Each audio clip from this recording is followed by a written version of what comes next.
The most successful first 100 days of any administration in the history of our country. Last night marked 100 days since Donald Trump returned to the White House, and no one can say he hasn't made his presence felt. He signed more executive orders than any other US president in history in their first 100 days, at least 142 of them so far, and many of them with real consequences for Ireland, including global tariffs that triggered stock market volatility and threatened Ireland's pharmaceutical exports. Internationally, he vowed to end the war between Russia and Ukraine in a day. That hasn't happened.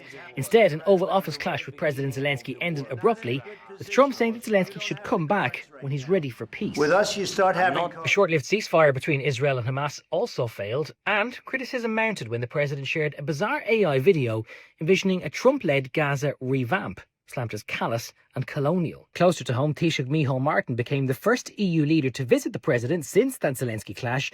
Their White House meeting touched on everything from Irish housing to Doonbeg to JD Vance's socks, but also came with a warning, Trump accusing Ireland of taking advantage of America on trade. And then came this.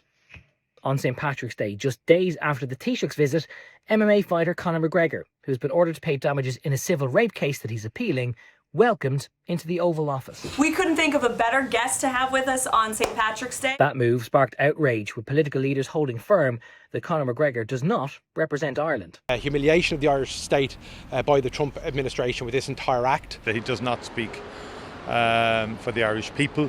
Trump's tariffs, meanwhile, are shaking global stock markets. The Nasdaq, the Dow, the S&P have all dropped, and the EU is banding together to fight a trade war on a united front. But Trump insists he is not backing down. In the Middle East, President Trump is still arming Israel and, domestically, cracking down on pro-Palestinian activism. One Columbia student was detained and faces deportation.